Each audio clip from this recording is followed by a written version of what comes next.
पापा पापा मुझे अपना मोबाइल दो ना, मुझे गेम खेलना है। 8 साल की छोटी सी गुड़िया ने अपने पापा सोहन से गेम खेलने के लिए मोबाइल की मांग की। नहीं बेटा, अभी काम है, मुझे बाद में दूंगा, गुड़िया के जिद करते हुए कहा। नहीं पापा दो ना, मैं तुरंत गेम खेल के दे दूंगी। सुहानी फिर से कहा, नहीं बेटा, मैंने कहा ना तुझे अभी अभी काम है, मैं बाद में दूंगा। रोती हुई गुड़िया अपनी माँ के पास गई और कहा, देखो ना माँ, पापा मुझे मोबाइल नहीं दे रहे हैं, वो कुछ काम नहीं कर रहे हैं और मुझे दे भी नहीं रहे हैं। गुड़िया की माँ नेहा ने चिल्लाते हुए बोली, क्यों नहीं दे रहे हो, कब से सिर खा रही है। आजकल के बच्चे मोबाइल के कीड़े बंद कर रह गए हैं। मोबाइल और कंप्यूटर के बारे में जितना हम माँ बाप को पता नहीं, उससे ज़्यादा तो इन बच्चों को पता रहता है। वह हमारे पड़ोसी शर्मा जी है ना, उनका बेटा मोनी की उम्र हमारी बेटी से 1-2 साल ही ज़्यादा होगी। उसे जब देखो मोबाइल और लैपटॉप में ही घुसा रहता है। कितना एडवांस हो गया है उसका बच्चा। मोबाइल तो अलग बात है, कितना मैच्योर वेब करता है। वह लगता है हम किसी बड़े लड़के से बात कर रहे हैं। बात विचार में अपने माता पिता में की तरह स्टाइलिट मेटेलिएट करता है। वह छोटा सा बच्चा, उसके माँ पिता भी ने तो कितने फ्रेंड रहते हैं, सबके साथ बैठकर टीवी देखना, मूवी देखना सब करते हैं। इतने सारे गेम लाकर रख दिया है उसके पिता ने उसके लिए। पूरे घर में गेम की सीधी बिगड़ी पड़ी है। ऊपर से ना इतना स्मार्ट है कि वो खुद सही इंटरनेट से गेम डाउनलोड कर लेता है। उनके बेटे की कभी रोते नहीं देखा। दूसरी तरफ हमारी बेटी को देखो, बात बात पर रोती रहती है, हर समय मोबाइल की रट लगाई रहती है।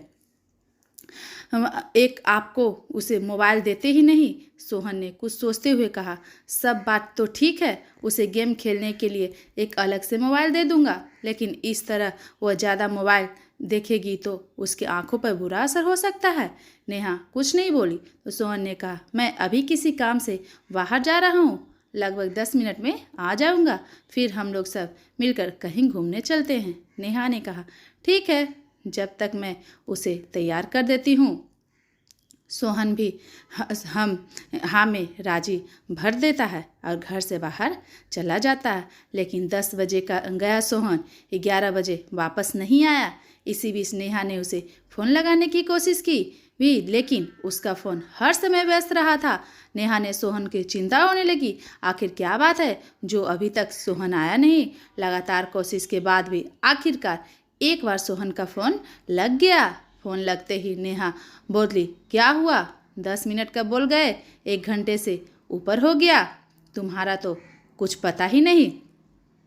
सुहान ने बताया, आज मैं घूमने का प्रोग्राम कैंसिल कर दो, आज नहीं घूमने जाएंगे, और अगर जाएंगे तो शाम को। नेहा ने आश्चर्यपूर्वक और चिंता भरे स्वर से पूछा, लेकिन क्या बात है, कहो तो तुम। सुहान ने अस्पताल में हूँ। नेहा चिक कर पड़ी।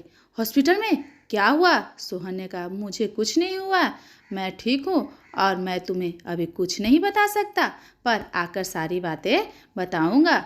लगभग शाम तक सोहन वापस घर आते ही नेहा ने सवालों के झंडे लगाते हुए कहा था, शाम को घूमने चलेंगे।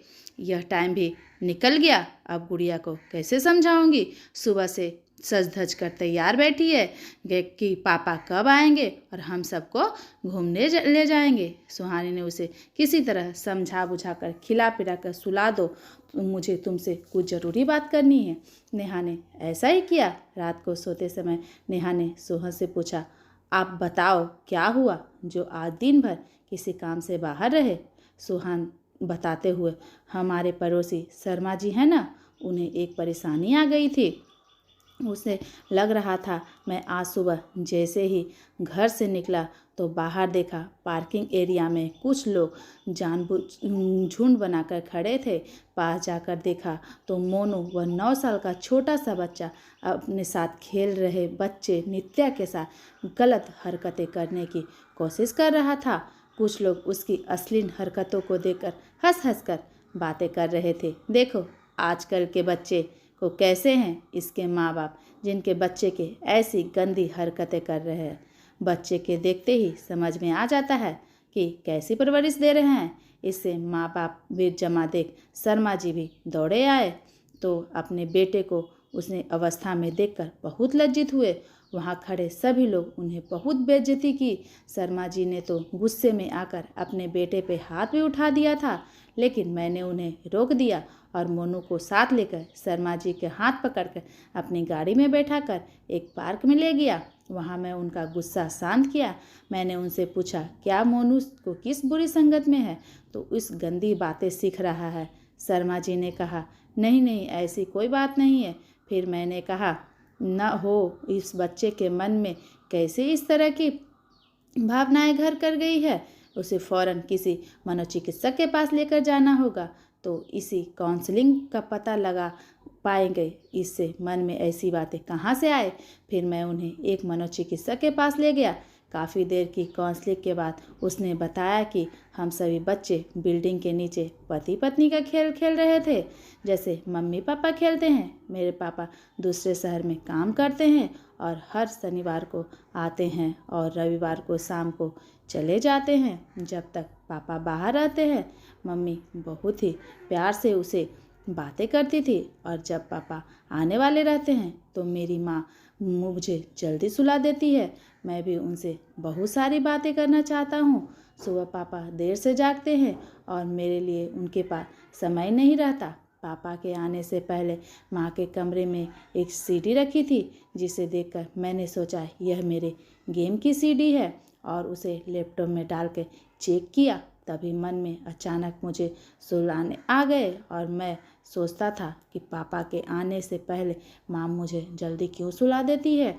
फिर मैं रात को सिर्फ सोने का बहाना किया और पापा के आते ही सब कुछ चुप कर देख रहा था। उन्हें प्यार से गले लगाती है और उसके बाद वो कैसे खेलती हैं। मोनू की यह बात सुनकर मेरे और शर्मा जी के पसीने छूट गए। डॉक्टर ने उससे कुछ दवाइयाँ दी और साथ ही सलाह दिया कि तुरंत ही उसका यह माहौल बदल दे, उसे खिलौने फार्म बदल दिया जाए। उस माँ बाप का भरपूर समय मिलना चाहिए, उसके सामने कभी भी उस बात की चर्चा न हो। उन्हें फ़ौरन यह जगह छोड़ना होगा ताकि समय के साथ साथ वह इसे बकई को भूल सके। डॉक्टर ने बताया, हम लोग बच्चे को अपने बीच की बड़ा साथी मानते हैं और किसी न किसी तरह से उसे मोबाइल, लैपटॉप, कंप्यूटर आदि में व्यस्त कर देते हैं ताकि हम अपना काम बिना किसी डिस्टर्बेंस से कर सके। आजकल इंटरनेट को बिना सर्च किए कुछ अश्लील तस्वीरें और बातें दिख जाती है जो बच्चे के कोमल मन पर बहुत बुरा असर छोड़ते हैं और आगे चलकर वह हमारे हाथ से बाहर हो जाते हैं। नेहा यह सब सुनकर स्तंग रह गई और शर्मा जी के घर जाकर मोनू ने गेम की सीडी भी चेक किया तो उसे गंदी वीडियो वाली सीडी भी मिली। उसके साथ ही उसके मोबाइल में कई तरह के आइटम्स की हिस्ट्री थी और जानती हो उसमें तो बहुत ही अश्लील ड्राइंग भी बनाया हुआ था। यह सब सुनकर नेहा ने उठे उसके जड़ से कहा, सुनो जी, हम अपनी बेटी को अलग से मोबाइल नहीं देंगे और कभी देंगे भी ना तो अपनी निगरानी का प्रयोग करने को कहेंगे। हम अपनी बेटी के साथ ढेर सारा समय बिताएंगे और हर सही गलत का बात के लिए उसे उचित मार्गदर्शन भी करेंगे। सोहन ने भी सहमति में सिर हिला दिया। दोस्तों, अपने बच्चों के साथ प्यार भरा रिश्ता बनाकर उन्हें गलत सही का शिक्षा देनी चाहिए और सबसे महत्वपूर्ण बात कि उसके सारा ढेर सारा वक्त बिताना चाहिए, क्योंकि माता पिता होना एक बहुत बड़ी जिम्मेदारी होती है। कहानी आपको कैसे लगी? कहानी अच्छी लगी हो तो वीडियो को लाइक करें, चैनल पर नए हैं तो चैनल को सब्सक्राइब करें। धन्यवाद दोस्तों।